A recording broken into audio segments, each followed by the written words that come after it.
13 million, actually. Just wanted to get the right numbers in there. Actually, to be honest with you, nobody could have been more surprised that the TED Talk had that many conversations, had that many views than me. Like, I was literally the most surprised person by that. Because when they asked me to do that TED Talk, the prompt that they gave me was, think of something that's going wrong in the world that bothers you, and then tell us how to fix it. And I said, okay, well, what's bothering me is that we're not actually having real conversations anymore, and I happen to know how to fix that. So I thought that was a pretty boring topic. I didn't cut my hair or put on makeup. And then it got 13 million views, so. And I am going to tell you how to have better conversations today. But really, my goal is to teach you, to convince you to stop using email. And I have 44 minutes and 8 seconds. And by the time that's over, I'm going to have convinced you guys to use at least 50% less email than you're using right now. And I realize that you're all going, yeah, absolutely, but in the back of your head, you're like, no, that's not happening because email is how I live. And I get that. I totally get that. But just give me 43 minutes and 42 seconds. The first thing that I have to do always, every time I speak on this subject, and this is anywhere in the entire world, this is not just an American problem, is to convince you that you actually need help in this area. Because the number one question that I get everywhere is some version of, how do I change the way somebody else talks to me? It's how do I get them to stop interrupting me? How do I get them to stop running on and on and on, et cetera, et cetera, et cetera. And there's good news and there's bad news, right? The bad news is you can't. There is nothing you can do to change the way someone else talks to you. I'm going to move this further from my mouth because I'm loud. The good news is you have 100% control over what you do. And the further good news is you probably need the improvement. And this is a difficult message for me to deliver because it turns out that the smarter you are, the more likely you are to be bad in conversation.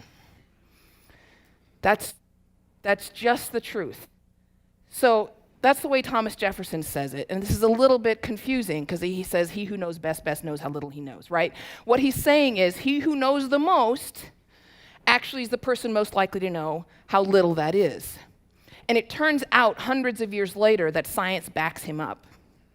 And when I say that, I just want to tell you about a little study done by Justin Kruger and David Dunning. They were trying to figure out how to train people better. And they were having a tough time. So they started trying to figure out how well we are actually able to estimate what we know or what we don't know.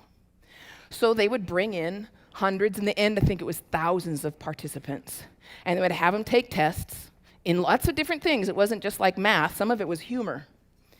And then when they were done with the test, they would quiz them in how well do you think you did, which questions do you think you missed, and how well do you think you did in comparison to everybody else?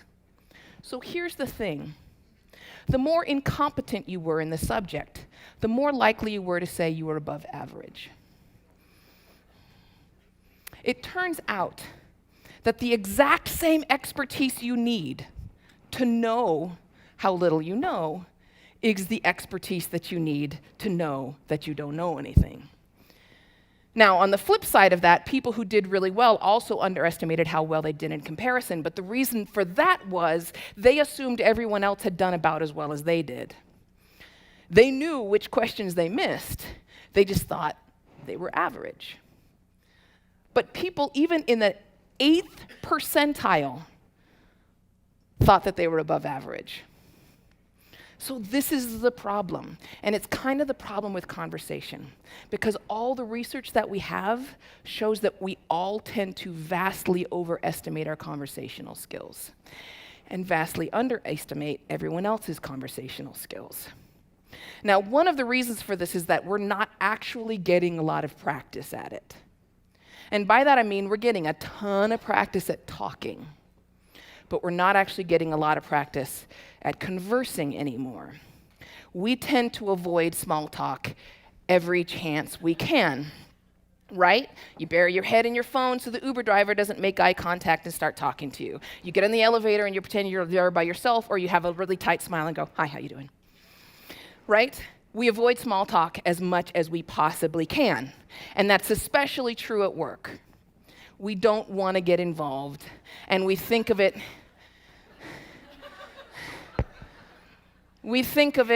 these are real tweets. We think of it as a waste of time. So one of the things I can tell you is that even though it feels like a waste of time, one of my friends drove around the block twice because he saw his neighbor out front taking out his garbage cans, and he didn't want to get caught into a conversation. I mean, we can laugh at that, but we all do some version of that. Most of us do. But here's the thing. Small talk, those little chit-chats you have that are just about nothing, is really good for you. And I mean really good for you. People who chat with their neighbors live longer. They're less likely to have a serious cardiac event within the next 10 years. They're less likely to suffer from depression. They're less likely to suffer from diabetes. People who have regular small talks with strangers share many of the same benefits. They're better physically. They're healthier mentally. So why do we avoid it? And the average American adult spends about 30 minutes texting every day and only about 6 minutes on the phone. And in fact, I think that research is about 3 years old, and I would bet it's worse than that right now. Some companies, big companies like Coca-Cola, JP Morgan Chase, Goldman Sachs, Cisco Systems, they use the phone so little they've just eliminated voicemail from their phones. They don't pay for it anymore. It's gone. Because it's not used anymore. And we're doing ourselves actual harm by avoiding small talks and conversations. Now, one of the reasons is a very human reason for that. And that is because talking about ourselves and talking about the things that we know feels really good. And one of the first light bulbs for me in my research came from this research out of Harvard that was published in 2014. And they discovered that the act of what they call self-disclosure, that really just means talking about yourself, it gives you the same pleasure. It activates the same pleasure center in your brain as sex and heroin. It's inherently pleasurable. Now, I want to take this even further because the participants in this study, how many of you have seen an MRI, right? Seen an MRI, you know how big they are. When you're in an MRI, they put you down on the cold thing and they put you inside a thing.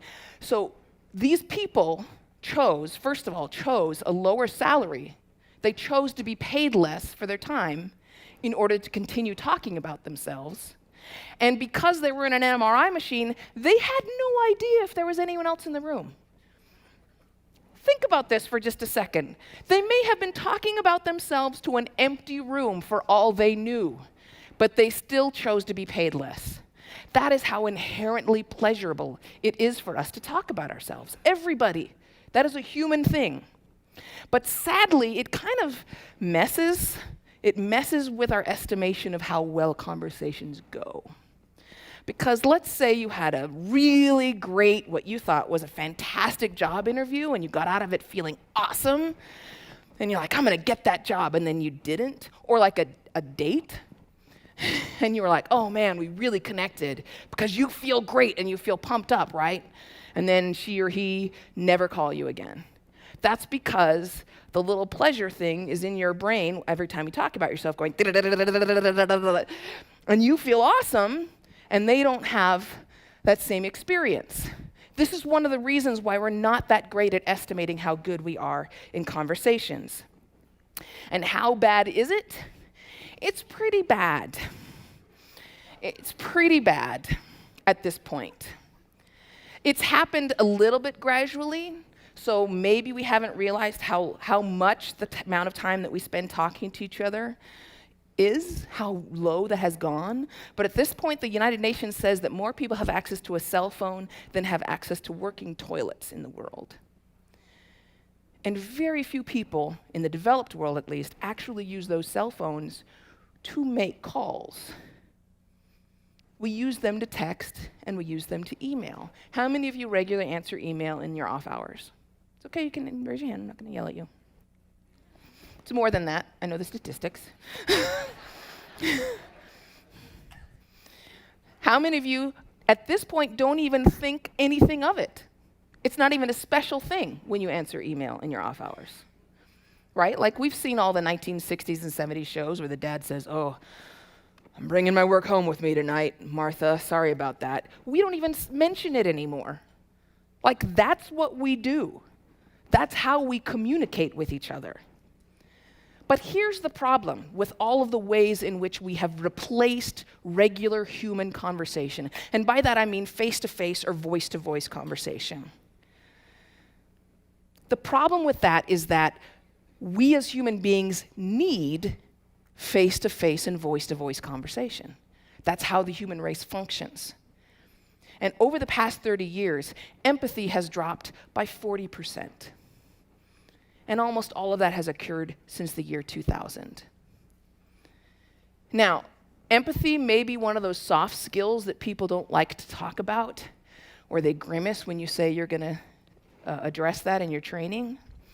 But the thing is, empathy is not something just Mr. Rogers would talk to kids about. Empathy is literally one of the main reasons the human race has survived on this planet.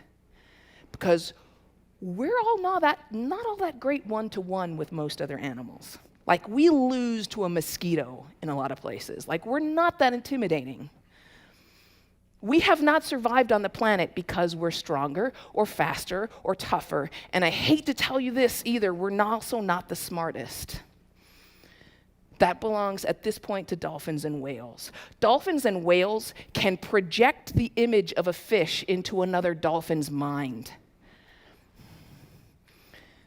in order to tell them that that fish is around. I can't do that. But the way that we have survived, our superpower, has been our hive mind, our collective consciousness. Meaning that because we have empathy for one another, because we're willing to help somebody out even when it gives us nothing in return, that has meant that we've collaborated century after century after century to protect one another. And that's how we've survived. We don't survive one-on-one, we survive as a group. And if you start pulling those little threads apart, you're going to have trouble. So here we come back to what we have replaced regular conversation with, and that is texting and emailing and social media. Now, the explosion in social media way outstripped the research into its effect on our brains. So some of the research is just now beginning to come in. And here's the thing. Just going off some email research that came out just last year from Microsoft, and if you've ever worked with Microsoft, they're the worst anyway. They don't read their own research. They're the worst at email, the worst. But it turns out we're our worst version of ourselves in email. We are our worst version of ourselves. We're less likely to negotiate. We're less likely to cooperate. We're more likely to be rude, and we're more likely to escalate conflict. The research is just beginning to come in on, say, Twitter and social media as well. And it's basically the same. We're not good people. And some other really fascinating research that just came out last fall showed that if we read an opinion we disagree with, and I mean in any format, a regular book, digitally, however it may, when we read it, we're more likely to think that person disagrees with us because they're stupid and they don't know what they're talking about and they don't understand the core issues. If we hear it in their voice, we're more likely to think they disagree with us because they have different perspectives and different experience. In other words, the voice literally humanizes another person. We need to hear their voice to think of them as another human being. And so you can imagine when we have started to move all of our conversation to digital formats, you can imagine what that's doing to us, right? I mean, you cannot begin to understand why we hate each other. And what's going on, not just in the US, but all over the world. We have stopped humanizing one another, and we have lost empathy for one another. Now, one of the ways that you have to have empathy for someone is by actually listening to them.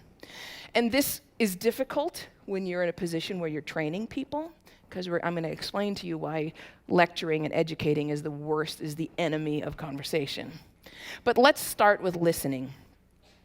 Because listening actually requires energy. Like quite literally, it burns a tiny trace amount of glucose. You are not going to lose any weight listening.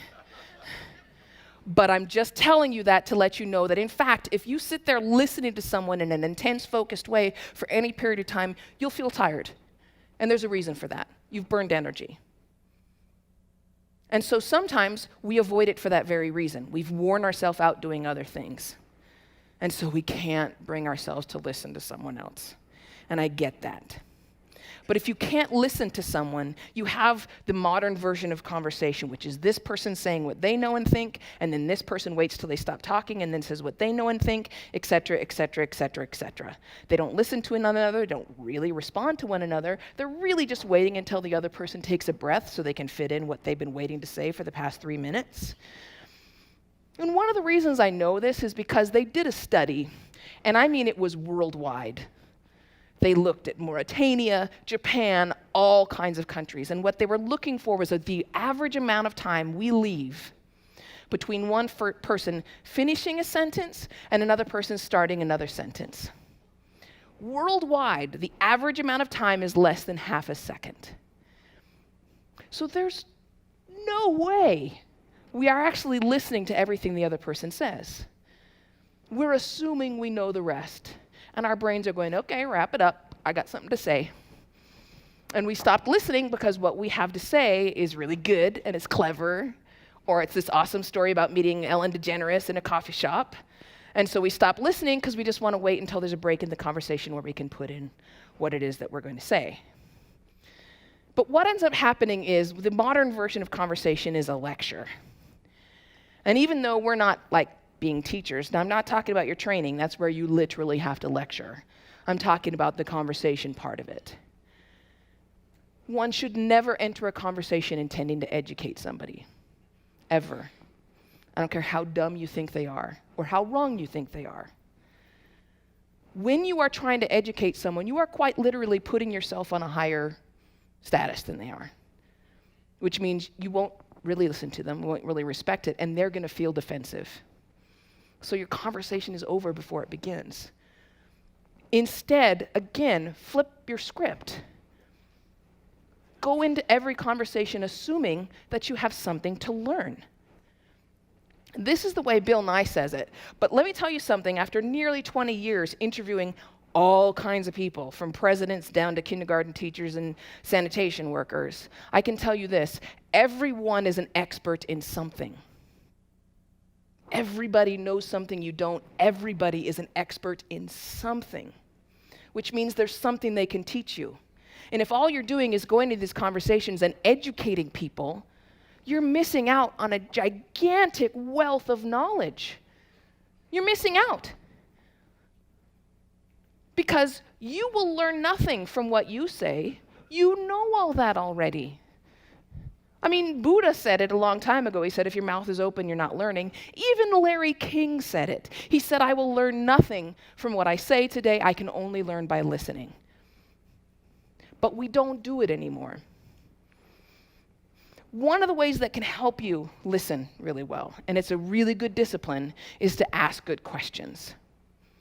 Now, a lot of times, unfortunately, the questions that we ask are set up in a way that they kind of enhance our own identity.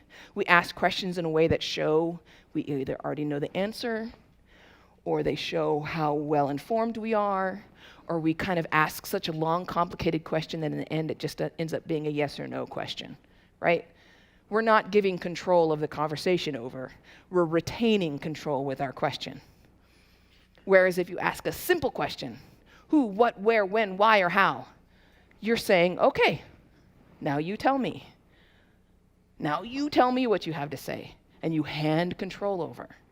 Because this is the thing. A healthy conversation is very much like a game of catch. And a lot of times to these things I'll bring, when I'm doing a workshop anyway, I'll bring a bucket of tennis balls. And I'll have people play a game of catch. Because in a game of catch, literally cannot throw more times than you catch. It has to be an even balance. And more than that, both people have to set the other person up to catch the ball if it's going to be fun. I mean, if you're pegging the ball off down the thing, that person's not going to play with you for very long. It's not fun anymore. But if it's a fun game of catch, you're literally thinking about throwing the ball in a way where they can catch it and return it. And that's the way a conversation needs to go. You're considering the other person all the time.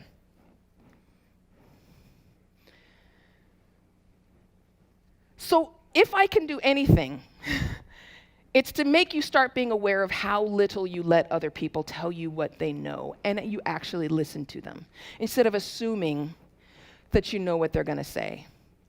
You know, I hear from people all the time complaining about millennials, because, of course, they're the iGen, right? They've grown up with smartphones. They're terrible. They can't talk to each other. They're socially awkward. They're stunted.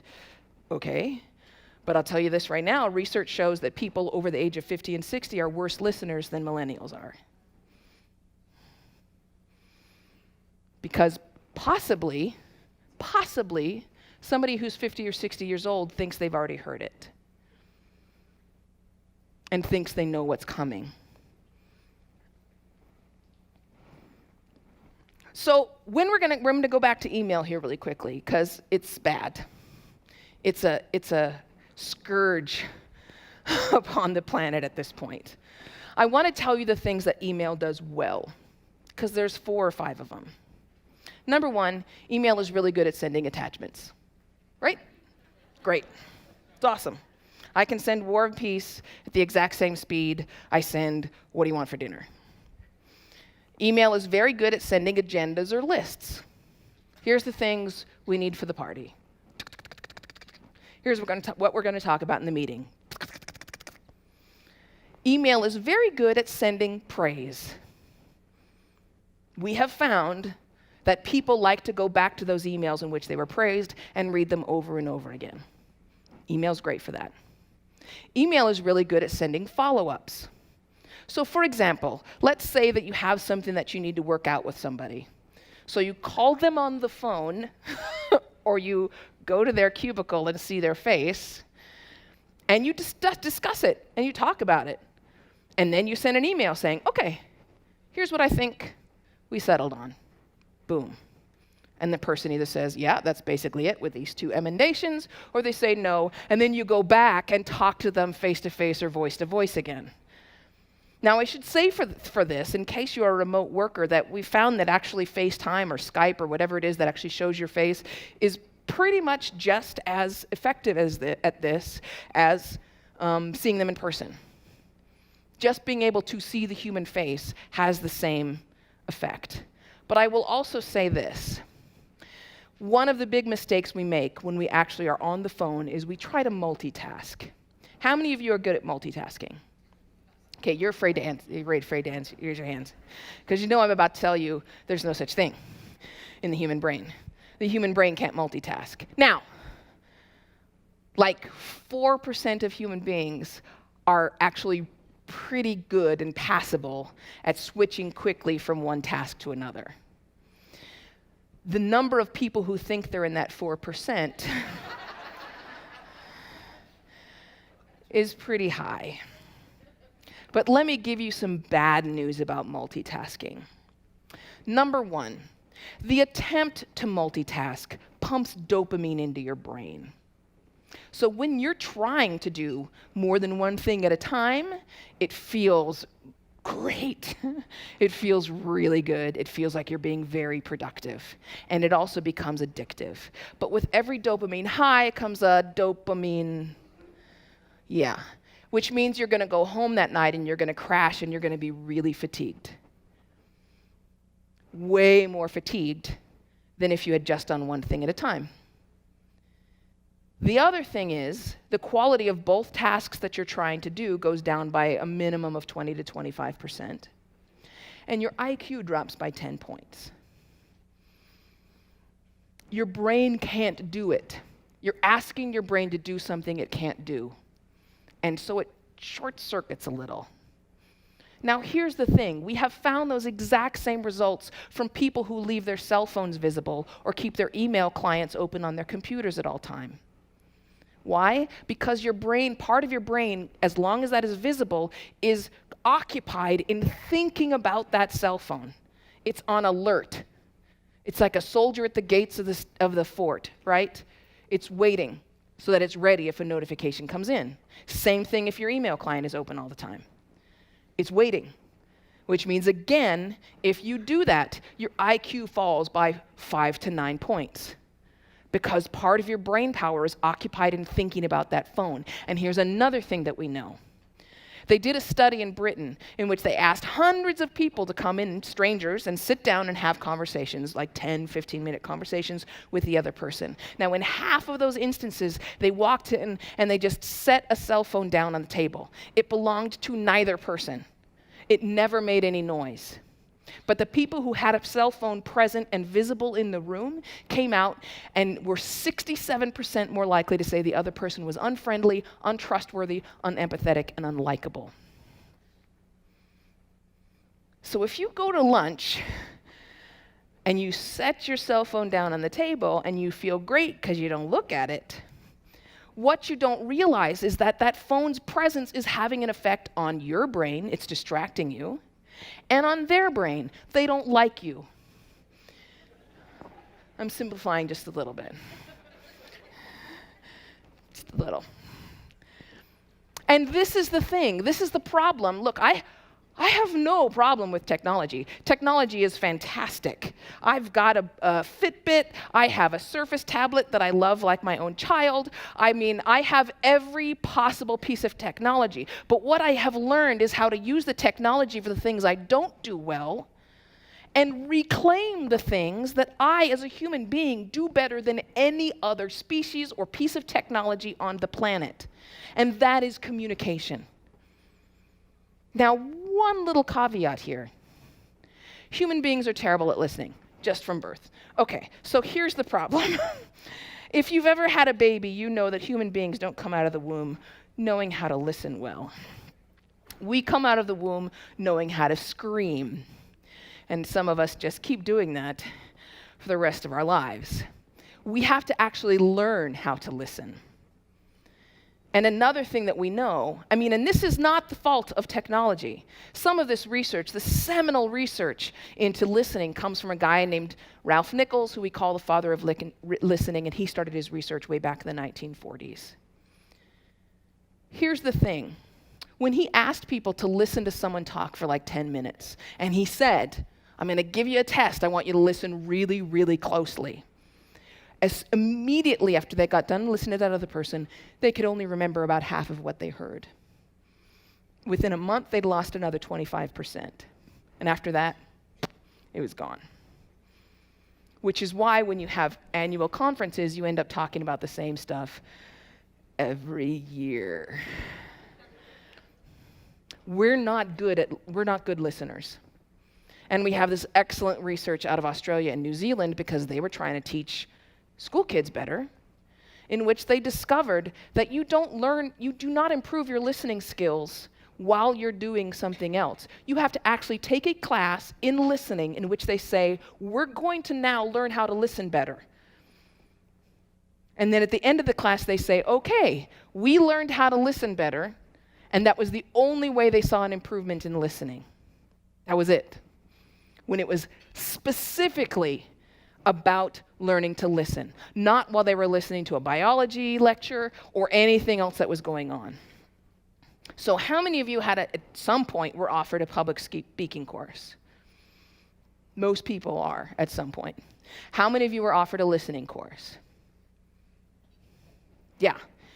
So human beings are really good at speaking, even the introverts. There is zero evidence that introverts are bad at talking, just so you know. That's not what introversion is. The secret is we all feel awkward, not just introverts. We're all pretty good at talking, for the most part. What we're not good at is listening. So it always strikes me as ironic that the one thing we train is the one thing we basically do well pretty naturally. And the one thing we almost never train is the thing that we're terrible at, which is listening.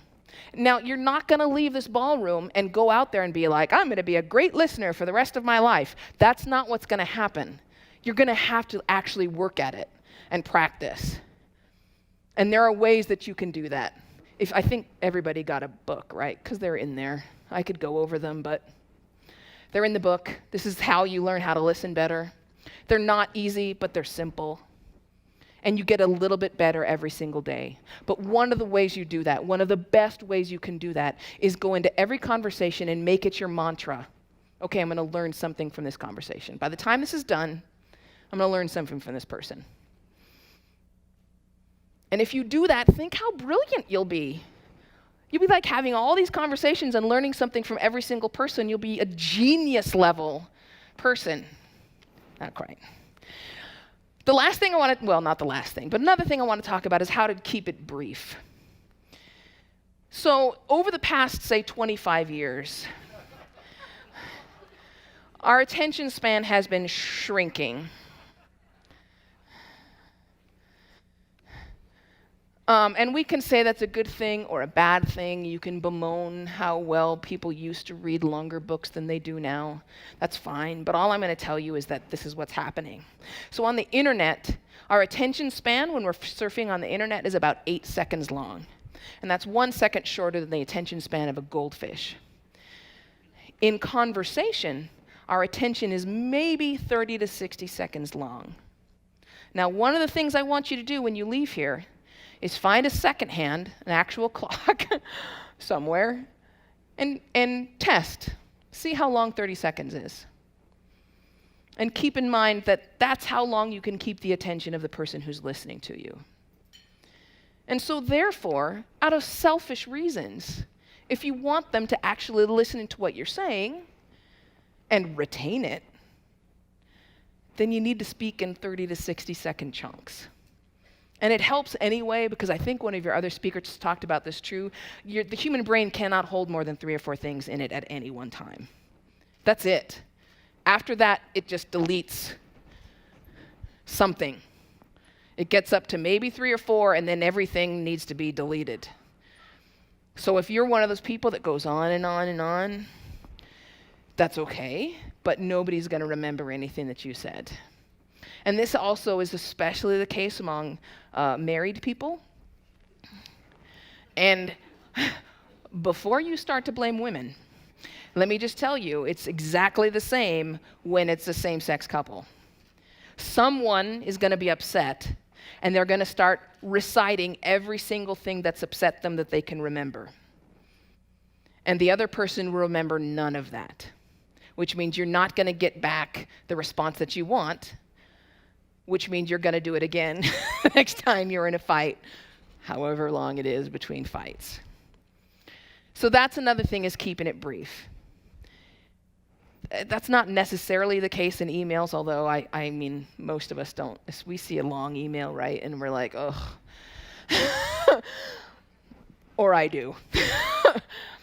And one last thing I will say about email before I move on a little bit is that probably I talked a little bit about what email does well, but I want to talk to you about one specific thing that email does really, really badly, and that is apologize. You know, one of the most powerful tools that we have is the fMRI, the Functional Magnetic Resonance Imaging Machine, because it allows us to watch the brain thinking while we're conscious. That was never possible before. And we've only had access to that for a couple decades, like it's pretty recent. So one of the things that we know now is the complicated process of getting to forgiveness, of getting to the point where one person or both people can move on.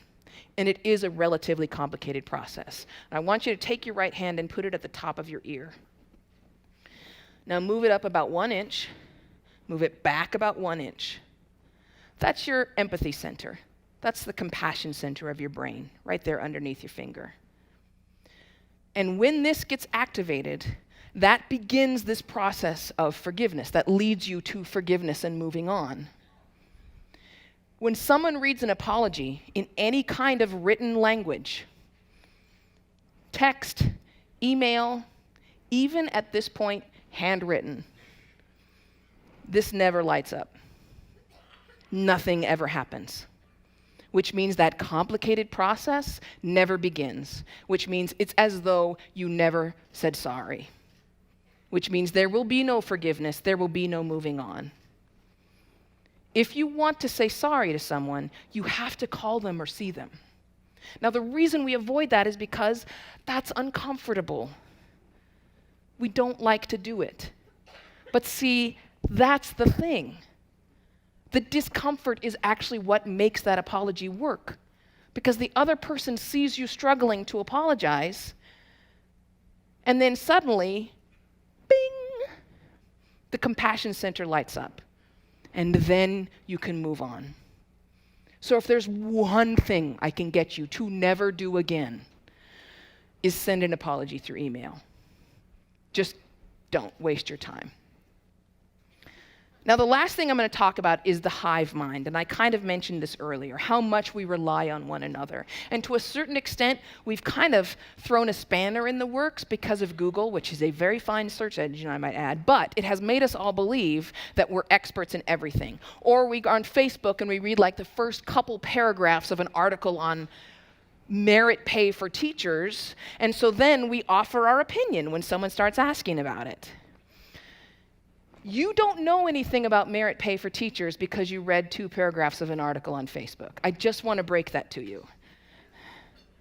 You don't know anything about healthcare because you read the summation of an article that you saw as it flashed by on Twitter. And that's okay.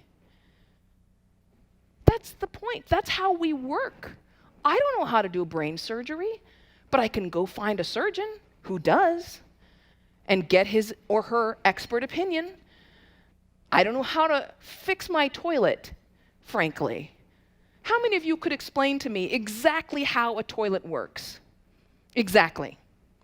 Including the reverse osmosis part. Yeah, that's what I thought. We don't need to. You can call a plumber.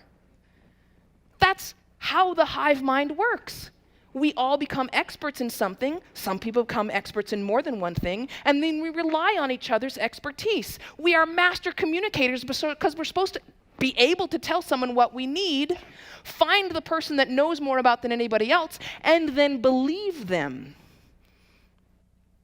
That's how it works. But it's not how it's working right now.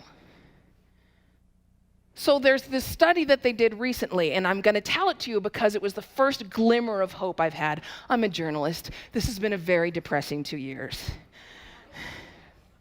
My whole job is to find the truth and present it to you so you can make up your own mind. So you can imagine if I spend all my time finding the truth for you and I present it and everyone goes, fake news. You can imagine how depressing that is. But I finally got a glimmer of hope when I read some of this recent work. So what they did is they went and they asked people, what do you think should be done about the situation in the Ukraine? And then they showed them a picture of Europe, and they said, okay, point to Ukraine. Now, the worse your geography was, and it was bad because the average person was off by 1,800 miles. The worse your geography was, the more likely you were to recommend military intervention. However, what they found when they replicated that with all kinds of complicated things, including healthcare and merit pay for teachers, what they found was when they then said to them, okay, here's a piece of paper, you explain to me how, if we follow your opinion, how that works. Write it out. How's it going to work now? And suddenly, they began to doubt their opinion. This is the first crack in confirmation bias we have been able to document, ever. I mean, you want to talk about something that is very human. Confirmation bias is very human. In fact, we are the only species that suffers from it. Because think about this for a second. Let's say you find a lake, and the gazelle there is convinced, believes there are no alligators in the lake. And you present evidence saying, look at this video evidence of all those alligators in the lake. And then look at the alligator scat and footprints. And then the gazelle says, no, I truly believe in my heart there are no alligators in that lake. Okay, gazelles would be wiped off the face of the planet. We are the only ones that suffer from that because it's not all that great at helping you survive. But what it does do, what it does beautifully, is forces us to rely on each other. Because we don't know everything. And that's a good thing. Confirmation is strong, bias is strong in this one, Padawan. So the fact that we've actually been able to find a crack in confirmation bias is a fabulous thing. And before I end, I want to show you my absolute favorite slide of all time. I love this slide. Okay, so this is this research at Princeton. I'm going to get really geeked out about this. What they did was they had one person, they had everyone hooked up to fMRIs. They had one person tell a story about their own life, just something that happened in their lives. And then they had everyone else listening in an engaged way, focusing. And what they found was that as this person continued to tell their story, the brain waves of the speaker and the listener moved in sync. Exact sync. You guys are all looking at me like, I mean, that's freaking amazing. That is miraculous. In some cases, the sync was so close that the listener would anticipate changes in the speaker's brain by a fraction of a second. That's mind meld. We wouldn't believe it if it were in Star Trek. We have no idea how this works or why. We don't. But we know this is what happens when one human being listens to another human being's human voice. This is what we give up when we send an email or an emoji. This. So if nothing else, before you send that email, remember this slide. This beautiful human beings are miraculous slide. And pick up the phone instead. Thanks.